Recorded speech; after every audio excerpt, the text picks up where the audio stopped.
Well, blessed people, the Lord Jehovah spoke with me this past night. He spoke with me in such a tremendous way this past night about this revival that the Lord is initiating, is beginning, is exploding out, is exploding into a huge flame from this place moving on across the globe. And at this time, the Lord is exploding that revival, igniting that revival from this land. A very, very powerful revival, the revival of the Word, the revival of the soul. And in this conversation, the Lord took me to the meeting in Thika. He took me to the meeting that is coming up in Thika this coming weekend. And it's going to be a massive, massive, massive meeting. The revival of the Word. I know that you people, the Church of Christ, the body of Christ has seen the wonders of God, including the two prophets ministering together in a very, very historic move of God Almighty that really astounded the church, astounded humanity, and confounded the wisdom of men. And the ministration of the two prophets of the Lord at the same time, these are some of the greatest wonders that this age, this generation has seen. You've seen your cripples get up and walk. You've seen the two suns in the sky above the meeting.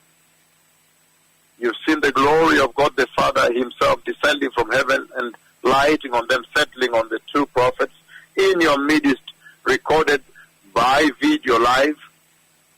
You've seen blind see, cripples walk, blind see, deaf hear, mute speak, paralytics walk.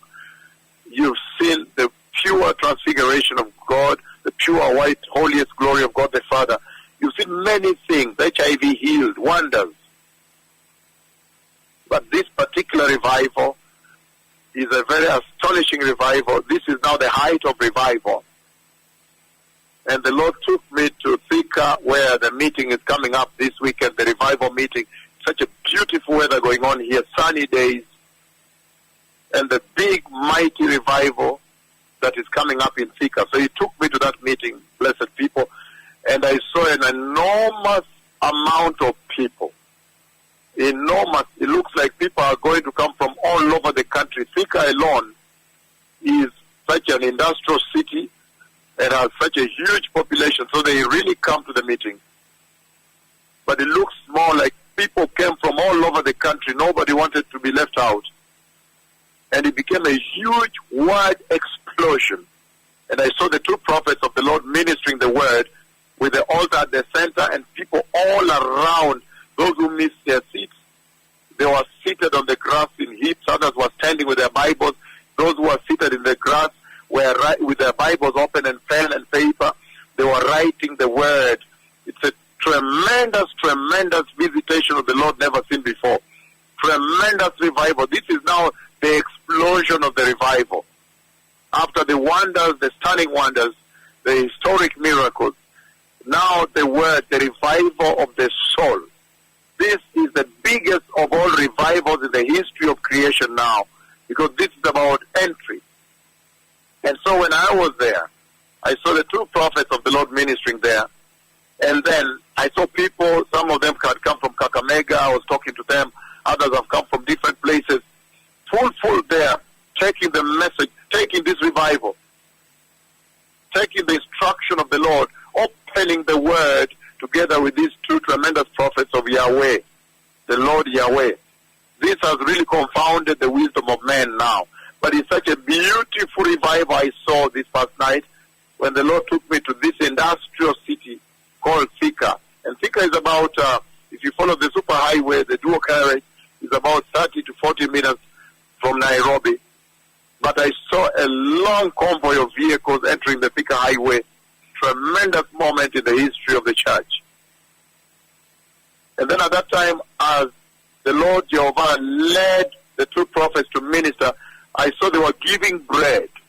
They were giving delicious bread to people. I saw that they were giving delicious bread, and people were eating the bread. They were eating the bread and enjoying the bread. At first I thought it was a pizza, and then I realized it was bread, just bread. And they were giving bread to people, and people were eating. It was so delicious bread.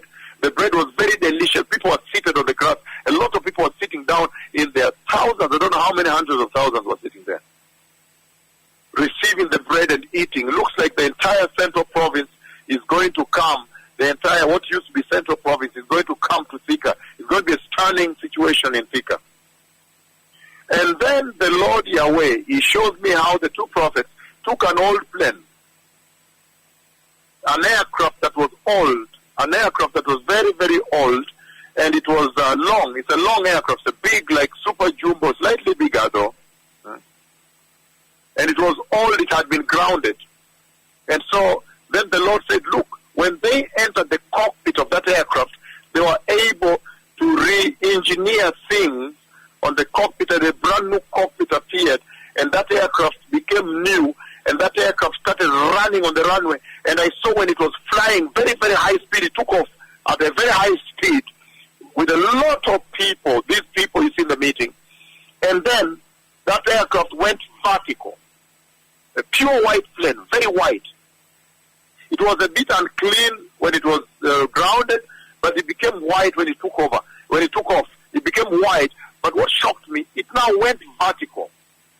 After flying for some time horizontal, it went vertical, totally vertical. A vertical flight, and then I woke up. So this is the nature of the revival that is coming up to Thika, beloved people, coming into the body of Christ. This is a very shocking time. You know that I have seen so much about the coming of the Messiah and all these events that I've shared with you. Well, revival in Hebrew, revival means shaya. They call it shaya, which means to be quickened, to be made alive, to be restored by the Spirit of the Lord. Shaya. And in the book of Psalms 85, verse 6, this is what it says here. Wilt thou not revive us again, that thy people may rejoice in thee? Asking. That is King James. Amplified, he says, will you not revive us again, that your people may rejoice in you? The New American Standard says, again, Psalms 85 verse 6, he says, will you not yourself revive us? Very beautiful, it says yourself. Will you not yourself revive us again, that your people may rejoice in you? NIV says, will you not revive us again, that your people may rejoice in you? So, blessed people, this is the moment for revival in the history of the church. In the body of Christ, this is the most important moment for revival, because this revival is about the entry of the church into eternity. And I don't want to speak so much about what the Lord showed me in the dream, but I'm saying that this is apparently very clear now to all people, that the revival of righteousness, the revival of holiness, the revival of repentance, the revival of salvation, the revival of the souls, the revival of the word, this now is the greatest revival ever in the history of the Bible. And you see that I entered this very old plane, a little bigger than 747 Jumbo, and grounded. It's a plane that was grounded. And the white color had become brownish. Then the two prophets in there are able to renew the cockpit. It became electronic. And then they take off like a joke. They take off with the plane. And the more they took off, they run at a high speed on the runway. They take off. Then the plane becomes newer. I see it whiter. Now I see the two up, and I'm also down still. I'm able to see how they fly it, and they are flying that plane. And at one point, the plane now, it was very shocking. You'd think it would somersault. The plane goes vertical. And it really went vertical, and then I woke up brand new white. The plane was now new, brand new. In Hebrew, the word revival, it says shaya. It says to be quickened, to be made alive, to be quickened by the Spirit of the Lord, to be made alive by the Spirit of the Lord, to be restored by the Spirit of the Lord in Hebrew. And I have read the yearning for revival. It's as though this land, it's as though the Church of Christ, the body of Christ, the church in Kenya, the church globally, has been reading out, crying out the Psalms 85 verse 6. Wilt thou not revive us again, that thy people may rejoice in thee? And he says, New American Amplified says, will you not revive us again, that your people may rejoice in you? The New American Standard says, will you not yourself, meaning by your own spirit, yourself, revive us again, that your people may rejoice in you? NIV says, will you not revive us again, that your people may rejoice in you? So, beloved people, this is an awesome time. There is going to be a word explosion in Thika, in this land, and I know it will be global through the World Wide Web and our radio broadcast, the audio streaming. But this is an awesome time when the Lord has decided now, after the mega miracles, the mega wonders, astronomical wonders, the two suns, the cloud coming from heaven and settling on these two live in broad daylight. After all that has been seen, the cripples walking, the blind see, Mama Rosa resurrected, all these things, the deaf hear. Then now the revival of the soul, the most important revival, the revival for entry. And that conversation of the Lord is self-explanatory, beloved people. It is self-revealing. That this is the most important revival, because this revival is for entry. The Messiah is coming, beloved people. I would like to divulge a little bit on the conversation that took place here yesterday night when the Lord Jehovah, God the Father, the only one, He that knows the day and the hour, when He spoke with me about this mighty, mighty revival, the mighty revival that is igniting here, that the Lord is igniting here, the flames of revival that is using to set ablaze the church, right from Kenya to the ends of the church, to the ends of the earth, all the way to the west coast of California, and all the way to the east coast of South Korea, all the way to the southernmost coast of Tasmania and New Zealand, all the way to the northern tip coast of Finland and Russia, and it was the northern lights. This is a very massive time, beloved people. And like I said in the past conversation, I want to divulge a little bit more, that in that conversation that took place this past night, God the Father, Jehovah Elohim, Jehovah El Olam, Elyon, Jehovah El Sabaoth, the Lord of hosts, He came to speak with me about this big revival, this historic revival that is coming to take place in Thika, the industrial city of Kenya. A massive revival that is coming to visit Thika. And in that conversation, beloved people, I repeat, the Lord did take me to the meeting, and He showed me the meeting, and it's such an enormous gathering of people for a Sunday service. This is a Sunday service in Kenya here. This revival is tremendous. Oh, how I wish and cry for the nations to catch this fire. This is a Sunday service in Kenya, but it was absolutely overwhelming. And I know that the power of the might of the Spirit of the Lord is able to bring this to the nations of the earth, that if they too will be able to obey and heed the instruction of these two servants of revival, these two prophets of the reign, the prophets of the end glory, the end time glory, the prophets of eternity, then they too have an equal opportunity to see this explosion of revival, the setting ablaze of the house of the Lord, to light it up a flame.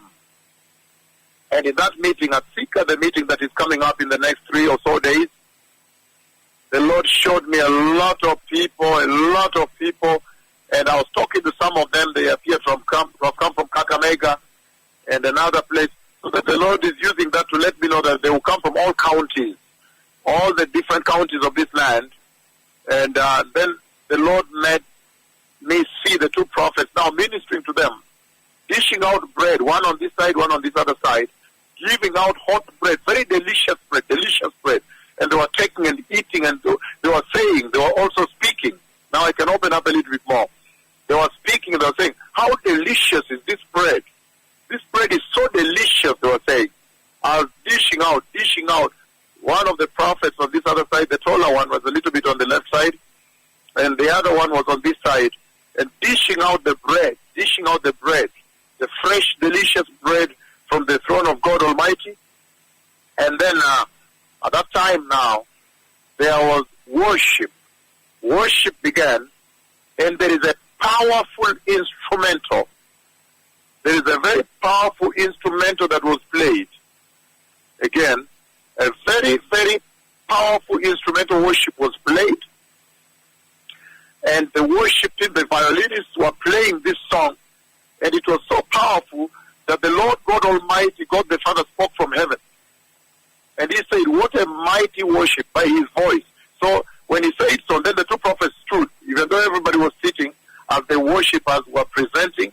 Then the 2 prophets of the Lord stood and went to them and asked them to replay that song, to replay that instrumental worship song twice. So 3 times the song was played in that episode, 3 times. So the first time it was played, and then the voice of the Lord God Almighty speaks from heaven, and then the 2 prophets rise up and tell the worshippers to replay it twice, which means it was played 3 times. And then some of them were with trumpets.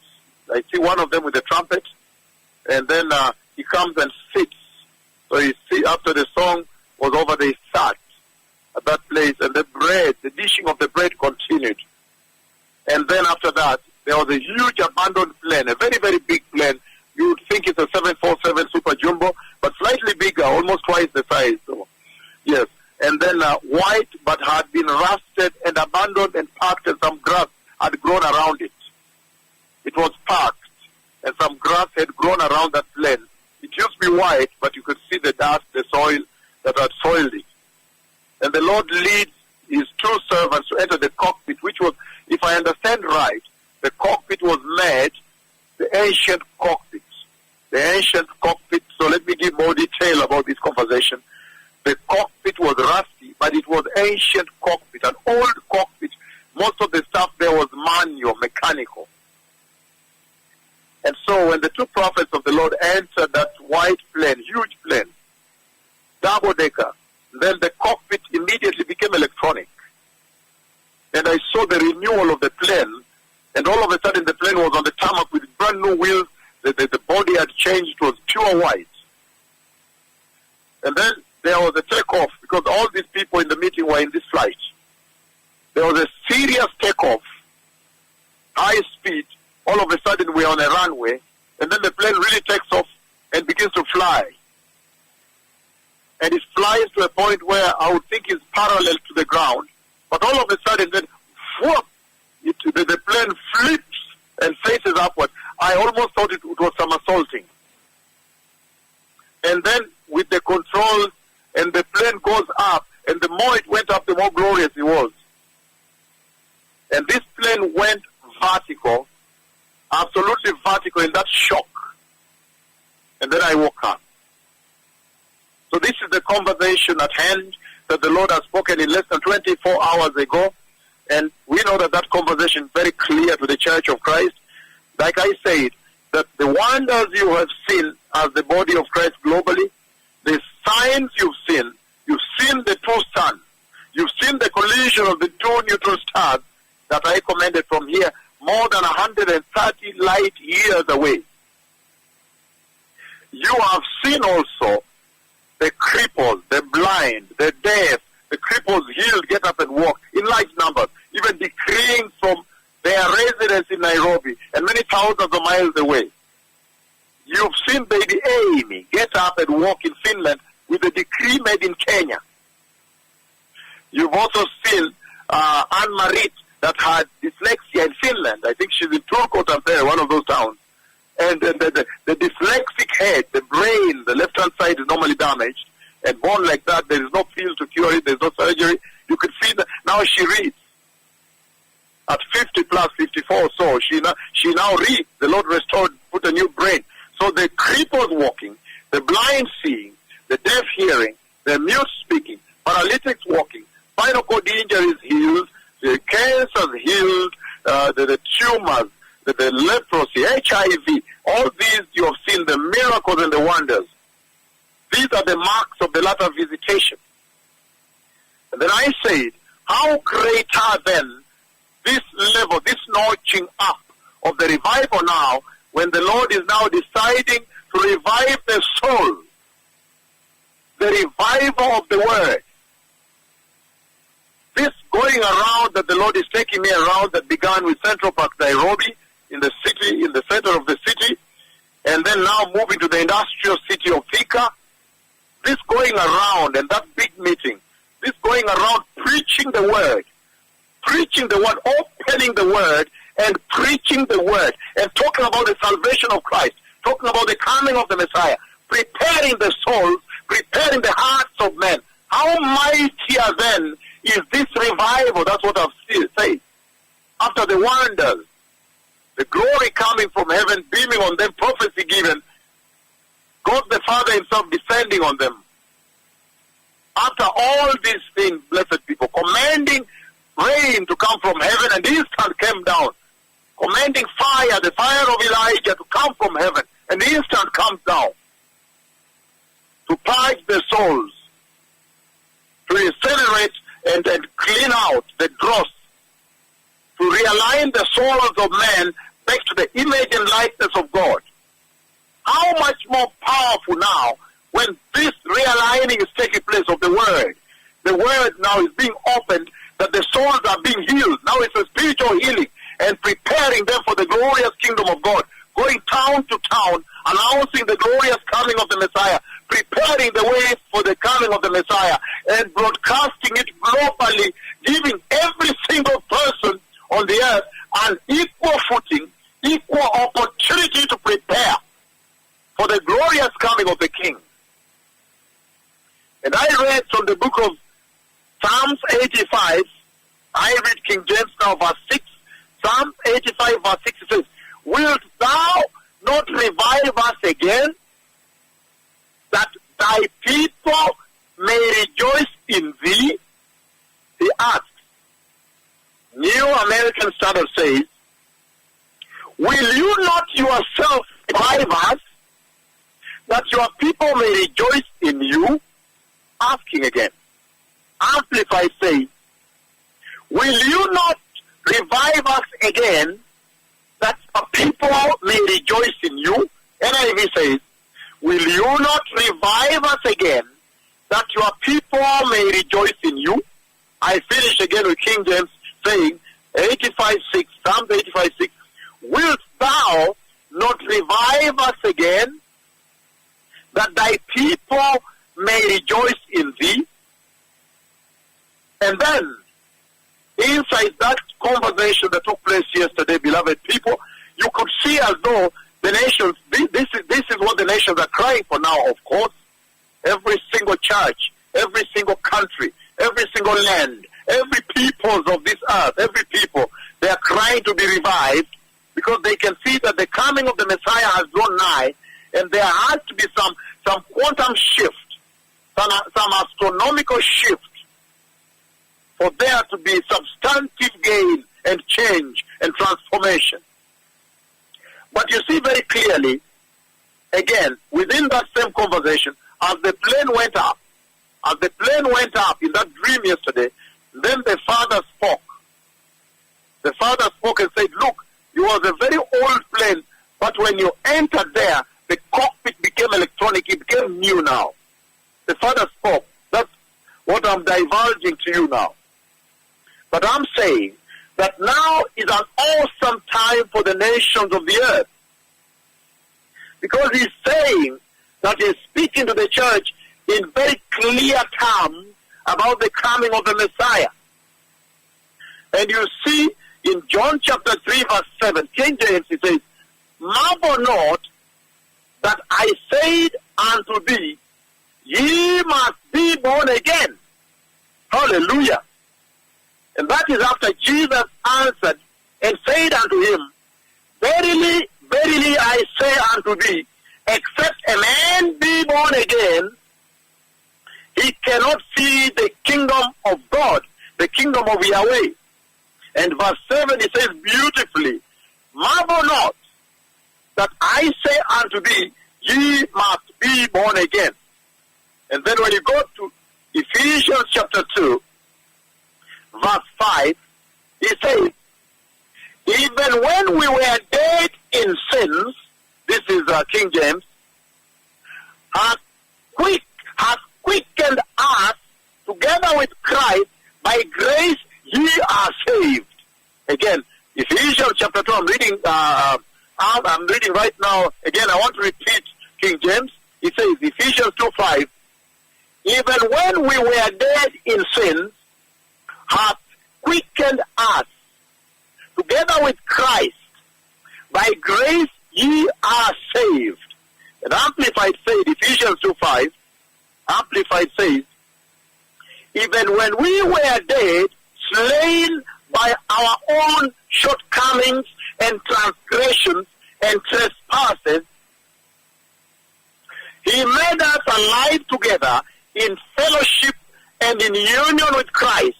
He gave us the very life of Christ himself, the same new life with which he quickened him, for it is by grace, his favor and mercy, which you did not deserve, that you are saved, delivered from judgment, and made partakers of Christ's salvation." How powerful, beloved people.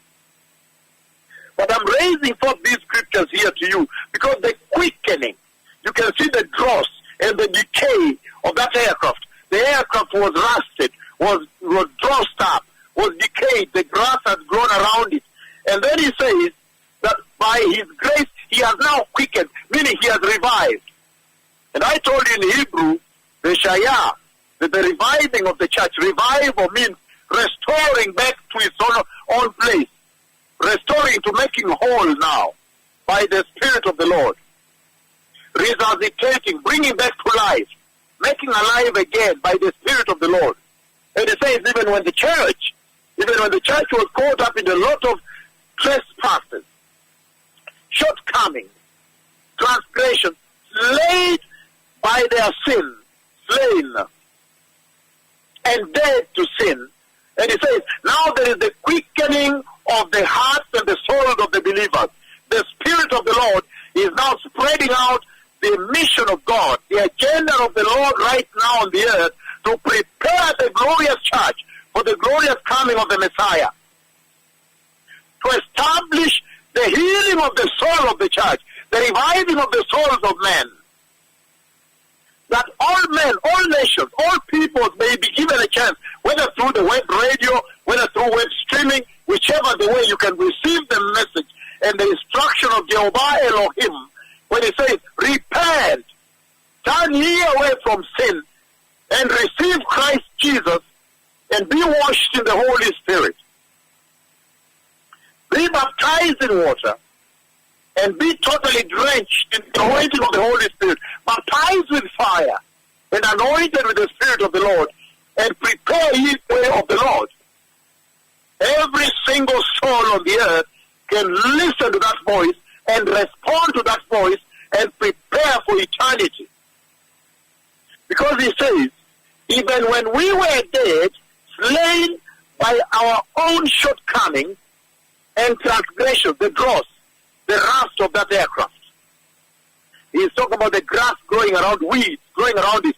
Wheels are put on stone. No wheels anymore. He made us alive again, together in fellowship and in union with Christ. He gave us the very life of Christ himself, the same new life with which he quickened him, for it is by grace, his favor, his mercy, which you did not deserve, that you are saved, delivered from judgment, and made partakers of the eternal glory, the salvation of Christ. So, beloved people, the Messiah is coming. I've now divulged a little bit more on that conversation. And remember, the aircraft went vertical, then I woke up. That aircraft did not return to the earth. That aircraft did not land back on the earth. So may he prepare the way, may your ears be circumcised, that you may get to hear what the Spirit of the Lord is saying to the nation and the church, that please repent, turn away from sin, sexual sin, immorality, nudity, this dressing of women in immorality in the Western world, the modernism, postmodernism in salvation. He said, turn away from all manner of lies and sin. Be righteous and holy. The Messiah is coming. Time is over. Again, in that meeting, the Lord took me to the meeting in Thika, and he showed me this wonderful revival that's coming. And he's saying that this revival of the soul is about the entry of the church into eternity. May the Lord bless you. Shalom Toda Rabah. The Messiah is coming. Prepare ye the way of the Lord. Be holy, be righteous. Have zero tolerance to sin, blessed people. The kingdom of God is near, and I have seen the Messiah coming. Shalom Toda. Toda Rabah.